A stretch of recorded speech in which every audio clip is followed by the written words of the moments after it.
Why is it always the far left leaning YouTubers that end up getting outed as psychopaths most of the time? I thought it would be the crazy anti woke people that made, anti Jewish insults and a bunch of crazy racial conspiracies, but no, it's usually the more quote unquote progressive types of people that end up getting outed.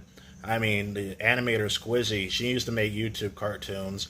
Then Squizzy got outed as a domestic abuser and suicide baiter. And wow, who could have figured that out? Squizzy was a left leaning liberal person who had transgender beliefs, which is kind of odd considering that Squizzy also got caught out for using racial slurs, including the hard R. Illuminati, who was like a high moral ground standard type of person, got caught out for being a blatant plagiarist. And then we got YouTubers like Otterly Noah, who not only got called out plagiarizing, this was the type of guy who would call people with different opinions grifters because, oh no, they didn't like a piece of media, so that automatically makes someone a grifter. Ooh, wow. But not only was Otterly Noah like a plagiarist who was, very quote unquote progressive, he also manipulated a woman into false flagging someone for copyright. And as a result, this whole situation ended up getting Otterly Noah, or at least ruining his online career and credibility. Like, there's no way Otterly Noah should recover after, like, the numerous amounts of YouTubers that called him out and pretty much made fun of him. We got sheltered people who never worked a hard days in their life, like Hassan Piker, saying that Americans deserve 9/11 and also simping for terrorists and doxing people. As bad and as negative as Synthetic Man videos are, at least they don't go out of their way to actually try and destroy people's livelihoods. Not yet, at least. And this freaking sucks for me because I'm someone who has a mixture of both right leaning beliefs and left leaning beliefs. For example, I think racism is bad, but I'm still going to make jokes about racism. I think that being transgender is it's a wrong belief because when you're trans, right, you're basically denying your own sex. So you're denying your own natural born biology. And I feel like people who don't feel comfortable with how they're born when it comes to sex are just very insecure.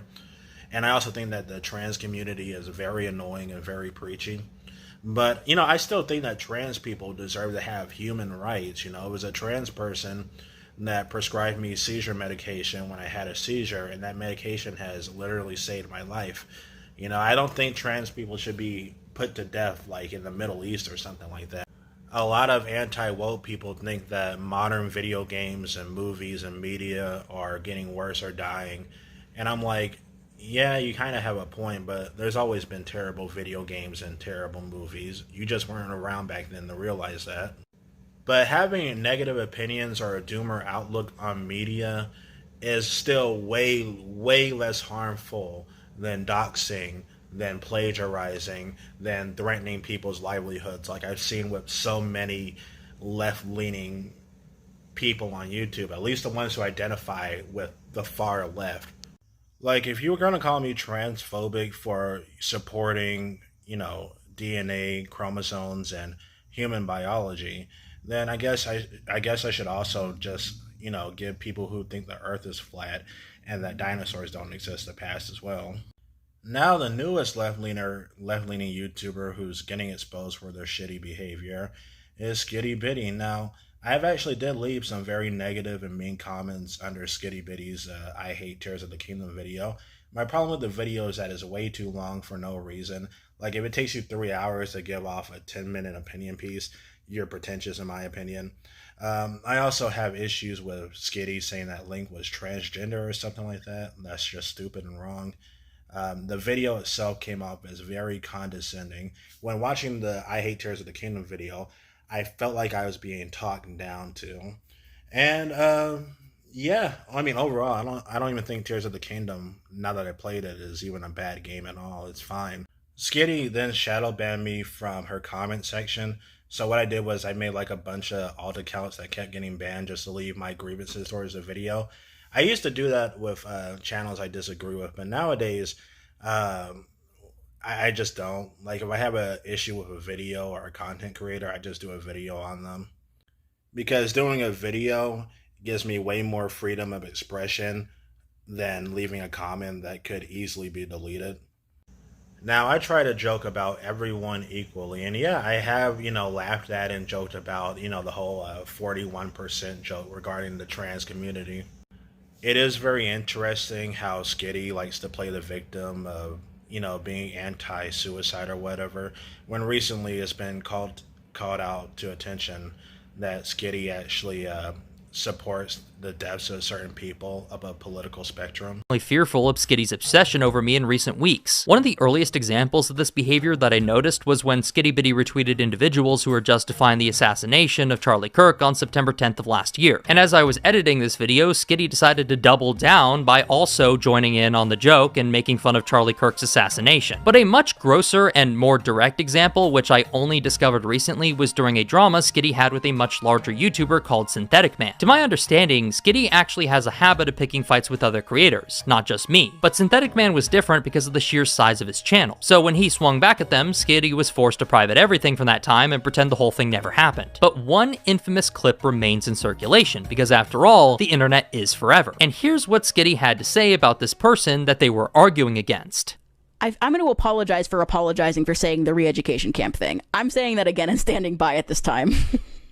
This guy gets the wall. For those of you who are ESL or don't understand the meaning of these euphemisms, putting someone in a camp refers to sending people to re-education camps in communist regimes, while getting the wall is a common tanky communist phrase referring to the execution of political prisoners or dissidents. In other words, this is a direct death threat towards another content creator, and one who was in my exact position of targeted harassment by this same individual in the past. And in the middle of editing this video, I received another disturbing message. One of Skiddy's followers, who has replied to me in the past with a picture of Charlie Kirk's empty chair, decided to escalate things by DMing me an edited screenshot of Charlie Kirk's bleeding corpse from his assassination video, which I obviously can't show on YouTube without blurring out the image. And this is part of why Skiddy's rhetoric is so worrying to me. I didn't even watch Charlie Kirk, but the way certain far-left radicals justified and moralized his assassination made me realize that these people would probably want my conservative family members dead too, simply for holding his same milquetoast conservative opinions. And now that Skiddy has spent the last 4 months trying to falsely paint me not just as a conservative, but as some radical fascist. That was a clip from Octorock's Reviews, who's finally standing up for himself.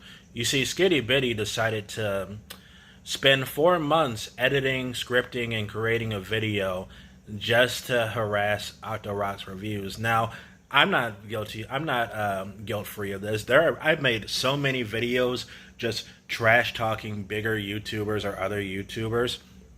It's a good way to express myself.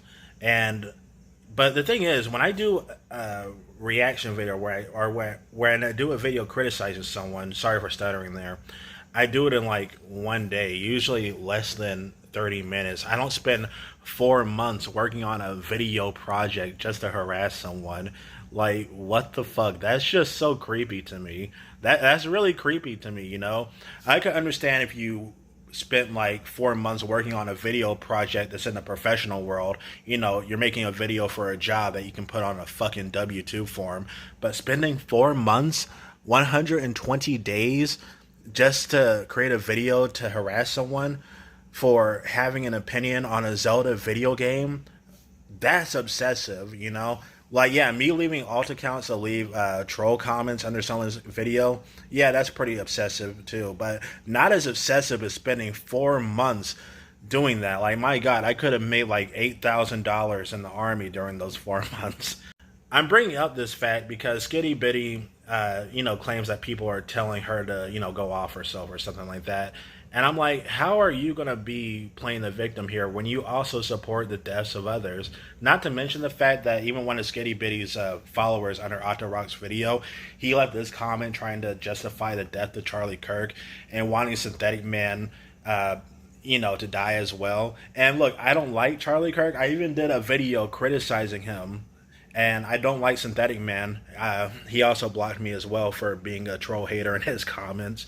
But yeah, man, it goes to show that the side that preaches about tolerance and, being kind to others is also has some very violent, radical beliefs, Like, why is it bad for me to joke about trans people, but it's okay for you to joke about Charlie Kirk? So even after, the whole Otto Rock Zelda drama happened between Skittybitty and Otto Rock's reviews, Skiddy still kept on harassing the small YouTube channel. She kept doubling down, calling him a pedophile, calling him a Nazi without any proper proof or evidence whatsoever. And to be honest, as I've been to Auschwitz before when I was in the army, I've actually seen, the death camps that people lived in. Casually calling others Nazis because they have a different opinion from you over a video game is fucking disgusting. Same for falsely accusing people of being pedophiles. That's also very disgusting behavior. That's the thing I notice about, these left-leaning types of YouTubers is that they pretend to be on some sort of high moral stand ground when in reality they're just as terrible as the groups of people that they criticize. It's also been exposed that Skittybitty supports mass reporting people who didn't even really break any rules.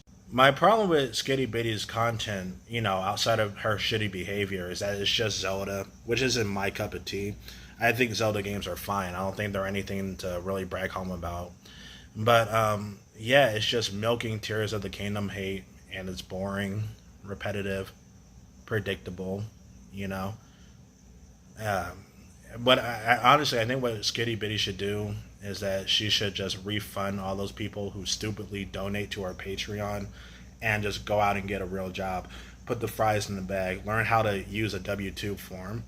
By the way, while watching this video, you probably notice a lot of me using the word her and she instead of them/they. Skittybitty, that's a biological human female. Female is on Skiddy's birth certificate, is on her license. That's a biological female. I'm not gonna take part in your fantasy land pretend world where men can become women and get pregnant. Like, piss off. It's also been pointed out that Skittybitty does have a Discord that has kids in it. Recently, the YouTuber Harmful Opinions pointed this out in his Skittybitty video.